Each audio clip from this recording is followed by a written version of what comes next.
Sergio Aguayo, antes de que entráramos al aire en esta mesa, que no podemos pasar por alto, y desde luego no lo hacemos, lo que fue el anuncio de este fin de semana del EZLN, este discurso del subcomandante Marcos, que deja de ser tal cosa para convertir a la vocería del EZLN en el subcomandante Galeano, a la memoria y en la atención a un miembro del EZ asesinado a principios de mayo de este año. Dejemos, si les parece, tenemos los audios. Tenemos estos breves audios de lo que fue la reaparición pública de Marcos, en lo que sería la última aparición pública de Marcos como Marcos, de lo que este personaje a lo largo de estos años ha atrapado como atención tanto nacional como internacional. Imposible olvidar lo que generó el EZLN de 1994 a la fecha. Y bueno, Marcos diciéndole adiós a Marcos y dando la bienvenida a Galeano. En estos 20 años ha habido un relevo múltiple y complejo en el EZLN. Algunos han advertido solo el evidente, el generacional. Ahora están haciendo la lucha y dirigiendo la resistencia quienes eran pequeños o no habían nacido al inicio del alzamiento. Pero algunos estudiosos no se han percatado de otros relevos, el de clase, del origen clase mediero ilustrado al indígena campesino, el de raza, de la dirección mestiza a la dirección netamente indígena. En la madrugada del día 1 del mes del año de 1994, un ejército de gigantes, es decir, de indígenas rebeldes, bajó a las ciudades para con su paso sacudir el mundo. Apenas unos días después, con la sangre de nuestros caídos aún fresca en las calles, nos dimos cuenta que los de afuera no nos veían. Acostumbrados a mirar desde arriba a los indígenas, no alzaban la mirada para mirarnos. Acostumbrados a vernos humillados, su corazón no comprendía nuestra digna rebeldía. Su mirada se había detenido en el único mestizo que vieron con pasamontañas, es decir, que no miraron. Nuestros jefes y jefas dijeron entonces: solo ven lo pequeño que son, hagamos a alguien tan pequeño como ellos, que a él lo vean y que por él nos vean. Empezó así una compleja maniobra de distracción, un truco de magia terrible y maravilloso, una maliciosa jugada del corazón indígena que somos. La sabiduría indígena desafiaba la modernidad en uno de sus bastiones, los medios de comunicación. Empezó entonces la construcción del personaje llamado Marcos. Pasé 10 años en estas montañas. Conocí y traté personalmente a algunos en cuya muerte morimos un mucho. Conozco y trato desde entonces con otros y otras más que hoy están aquí como nosotros. Muchas madrugadas me encontré a mí mismo tratando de digerir las historias que me contaban, los mundos que dibujaban con silencios, manos y miradas, su insistencia en señalar algo más allá. Era un sueño el mundo ese, tan otro, tan lejano, tan ajeno. A veces pensé que se habían adelantado, que las palabras que nos guiaron y guían venían de tiempos para los que no habían aún calendarios, perdidos como estaban en geografías imprecisas, siempre el sur digno, omnipresente en todos los puntos cardinales. Luego supe que no hablaban de un mundo inexacto y por lo tanto improbable. Ese mundo ya andaba en su paso. ¿Ustedes no lo vieron? ¿No lo ven? No hemos engañado a nadie de abajo. Sergio Aguayo, ¿qué dices? Bueno, tiene infinidad de aristas este anuncio. No me meto por ahora en el anuncio de Marcos, en el relevo, en la vocería del EZLN y lo que será ese enigmático anuncio de que viene Galeano. Supongo que se va a dedicar a la escritura, pero eso realmente forma parte de otra temática. Me centro en dos aspectos fundamentales que ilustra perfectamente el EZLN y Marcos. En México hay una tentación por lograr los cambios a través de la vía armada muy profunda. Las autodefensas michoacanas son otro ejemplo de que para buena parte o una parte importante de la sociedad mexicana, los caminos institucionales no son los idóneos para lograr las transformaciones y obtener la satisfacción a las demandas históricas. En ese sentido, pues eso es una señal de que hay carencias. Pero ya centrándome en el EZLN particularmente, creo que hay dos aspectos que me gustaría subrayar. El primero es reconocer las aportaciones que hizo a la transformación de México a partir de enero de 1994. Es importante por dos razones. Primero, porque hay que recordar, hay que combatir esa tendencia oficial y partidista a borrar la importancia de la participación ciudadana. Ya lo mencionaba Lorenzo hace unos minutos.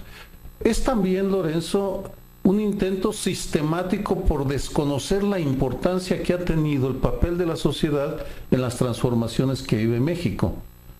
Y este anuncio, a 20 años, es un recuerdo bien importante de que el EZLN logró romper la burbuja salinista que se veía perpetuada en el poder durante varias décadas, porque ese era el objetivo del grupo de Salinas, del grupo compacto. Aquí estamos al menos 20 años, yo recuerdo que decían, llegaron los indígenas y le reventaron la burbuja, y ya después hubo otros acontecimientos, el asesinato de Colosio, en fin. Ese es un primer hecho. La sociedad sí pesa, la sociedad organizada pesa más. Cuando la sociedad organizada toma las armas, pues es un reto directo a las instituciones. Segundo, contribución. Siempre me ha llamado la atención la generosa metamorfosis que vivió el EZLN para deponer las armas. De que estaban dispuestos a pelear no hay ninguna duda, lo hicieron. Y sin embargo, después de la marcha en la Ciudad de México del 12 de enero del 1994, el EZLN reaccionó decretando un cese al fuego, al cual se sumó también o participó también el gobierno de Carlos Salinas, y gradualmente observamos una metamorfosis no solo en la acción sino en el discurso. Entre la declaración de la Selva Lacandona número 1 y número 2 hay un mundo de distancia. Es el reconocimiento de que la vía pacífica es importante, lo cual se minimiza, pero si uno recuerda tantas luchas fratricidas que ha habido en México el siglo XIX, el siglo XX, por supuesto, el que una organización armada preparada para enfrentarse, morir y matar, decida de motu propio, influida por la manera como la sociedad mexicana reaccionó, el darle una oportunidad a las elecciones, porque eso fue lo que dice la declaración de la Selva Lacandona 2, pues es digno de reconocerse, y podrá señalársele errores, por supuesto, y a Marcos, al EZLN, pero también hay que ser justos y hay que tener la capacidad de reconocer aportes auténticos como estos que señalo. Volvemos con Denise y Lorenzo, su opinión.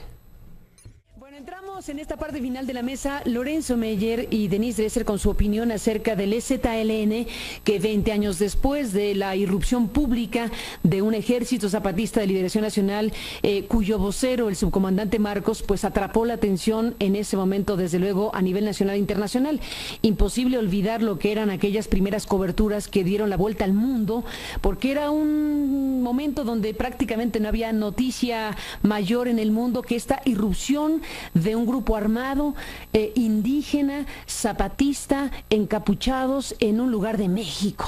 Y eso dio la vuelta al mundo porque ese mestizo que se convirtió en la representación pública del EZLN, bueno, ha tenido esta habilidad discursiva de romper lo solemne, de entrar en un terreno no muy conocido en México, donde los actores políticos suelen ser pues muy cuadrados en sus declaraciones a veces, y este hombre entró en un territorio discursivo totalmente distinto, propio de lo que estaban rompiendo. La presencia del EZ en 1994 rompió ejes, cuando México estaba ingresando, nos dijeron, al primer mundo. Lorenzo Meyer, ¿qué decir de lo que Marcos Galeano planteó este fin de semana?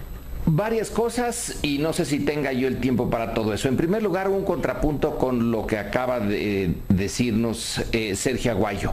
Él dice que el EZ, a la hora de aparecer y como apareció, rompió la burbuja de Salinas de quedarse 20 años él y su grupo.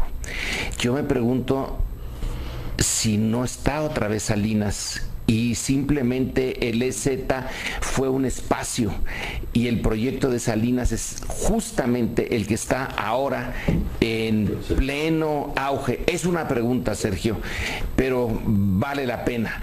Si del todo el esfuerzo del EZ y de todo lo que estuvo detrás del EZ no logró cambiar a México lo suficiente como para hacer de Salinas historia, sino a veces me pregunto si lo que está quedando como historia no es el EZLN y no es lo que me gusta, no es lo que yo desearía. Otro punto, solamente en un sistema como el nuestro y una situación como la nuestra puede darse este juego tan interesante de Marcos, de que él anuncia su muerte, dice, bueno, yo ya me morí y ahora va a aparecer otra cosa.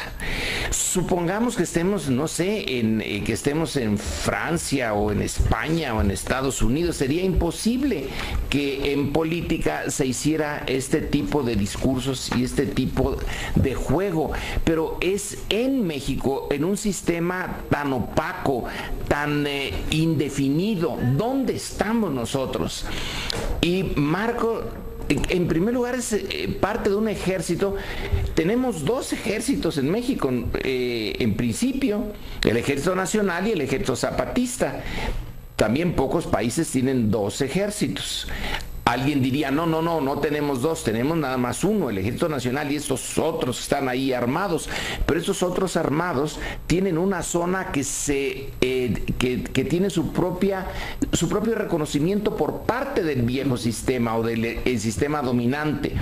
Entonces tenemos dos ejércitos, pocas veces se puede ver esa situación y conviviendo no pacíficamente, puesto que el asesinato del zapatista que provoca José Luis Solís López, a quien le llaman Galeano. Al que le llaman Galeano, y que provoca la aparición de nueva cuenta del subcomandante, muestra que la tensión y la violencia ahí están a flor de piel, no se ha resuelto. No se ha resuelto lo fundamental. Y ahora Marcos es fantástico, realmente hay que reconocer que el personaje va al 180 grados en relación al discurso oficial. No solamente es la manera como presenta las cosas, sino incluso esto mismo, de decir, fíjense que ahora me muero, pero lo que ustedes vieron antes como real ya no es real. Y ahora va a aparecer otro, va a aparecer Galeano. Que no sabemos si es el mismo. Y que no sabemos si es el no mismo. Queda claro si será el propio personaje o va a ser otro. No sabemos. Pero bueno, un vocero colectivo se dijo. Pero ¿en qué sistema político puede hacerse eso? ¿Me pueden decir de otro en donde se pueda dar el lujo de jugar? Realmente está jugando frente a las estructuras tan, digamos, formales y serias. El discurso mexicano, vamos a mover a México, este es el momento mexicano, etcétera. Y sale Marcos de su, digamos, el tiempo que se quedó callado, con un discurso que pone a nosotros y a muchos más a preguntarnos dónde está el EZ, qué es lo que piensa hacer, cuál es el proyecto del EZ. No se ha resuelto el problema del EZ. Llevamos 20 años sin resolverlo y también se puede decir que llevamos cientos de años sin resolver el problema de la verdadera integración nacional de México. Seguimos sin poder decir que se ha resuelto el problema indígena, que se ha integrado.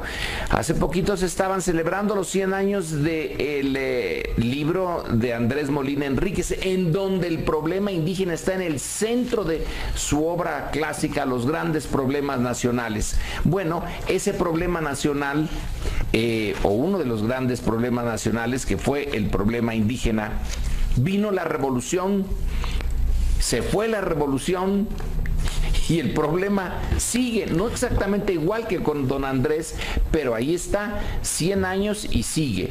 20 años del EZ, de que pareció terminar el salinismo de esta manera tan dramática, y el salinismo sigue. Marcos desaparece, pero los contestatarios desde esa óptica del sistema vigente siguen, dice que va a revivir. Entonces, ¿alguna vez se resuelve algo realmente en México?